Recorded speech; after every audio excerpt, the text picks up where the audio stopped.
56 వచనాలు మీరు చదివారు, వెళ్ళి చదివితే ఇంకా మీకు బాగా అర్థమవుతుంది. దేవుడి మీతో మాట్లాడతాడు. దేవుని స్తోత్రం, హల్లెలూయా.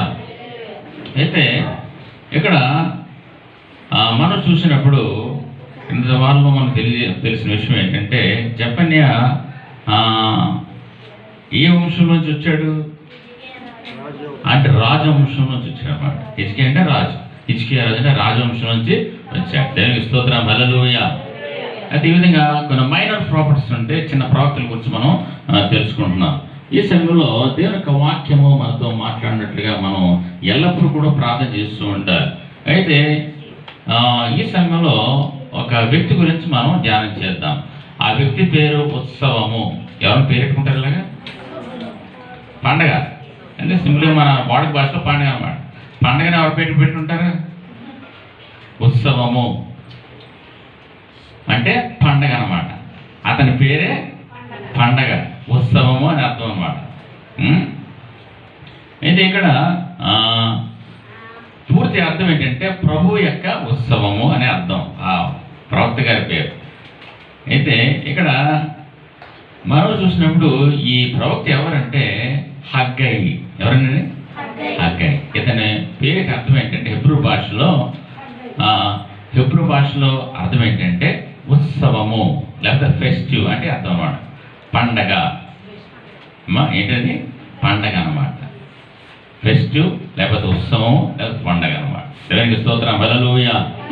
అయితే ఇక్కడ మనం చూసినప్పుడు ఈ హగ్గై ఎవరి గురించి ఆయన ఉద్దేశించి ఈ పుస్తకాన్ని రాశాడు అనే విషయాన్ని మనం ధ్యానం చేద్దాం. ఇందులో మనం చూసినప్పుడు చాలా జాగ్రత్తగా ధ్యానం చేస్తే దేవుడు అనేక విషయాలు మనకి తెలియజేస్తాడు. ఇందులో 2 అధ్యాయాలు మాత్రమే ఉన్నాయి. ఇది 37 పుస్తకం, వచనాలు ఉన్నాయి. 2 అధ్యాయాలు ఉన్నాయి. ఇందులో 38 వచనాలు ఉన్నాయి. అయితే ఇక్కడ మనం చూసినప్పుడు డైరెక్ట్ మాటలోకి వెళ్ళినప్పుడు ఇంట్రడక్షన్లో బబులోను దేశంలో నుంచి ఈ యూదులందరూ కూడా బయటికి వచ్చినప్పుడు యెరూషలేములో దేవాలయం నిర్మించే పని చేయాలి. ఎవరు?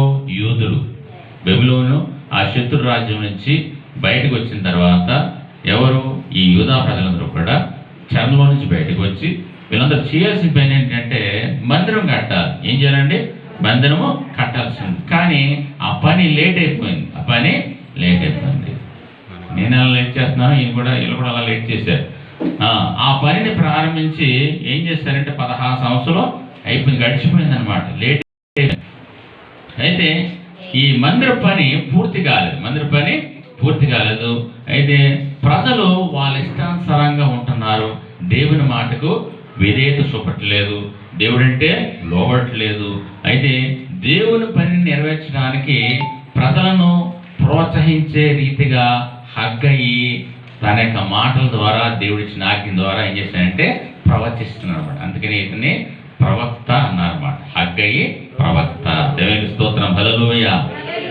ఆ హగ్గై ఎలా ప్రోత్సహిస్తున్నాడంటే వాళ్ళకి నూతన ధైర్యం వచ్చేటట్లుగా, అలాగే నూతనంగా వాళ్ళు పరిశుద్ధపరచబడినట్లుగా, అలాగే భవిష్యత్తు అంతా కూడా దేవుడు వారిపైన ఉంచినట్లుగా, దేవుని యొక్క ఆశీర్వాదము యోధా ప్రజల మీద ఉండినట్లుగా హగ్గై వారందరినీ హెచ్చరిస్తూ వారికి ప్రవచన రూపంగా చక్కని మాటలు ఈ పుస్తకం ద్వారా ఆయన తెలియజేస్తాడు. దేవునికి స్తోత్రం, హల్లెలూయా, హల్లెలూయా.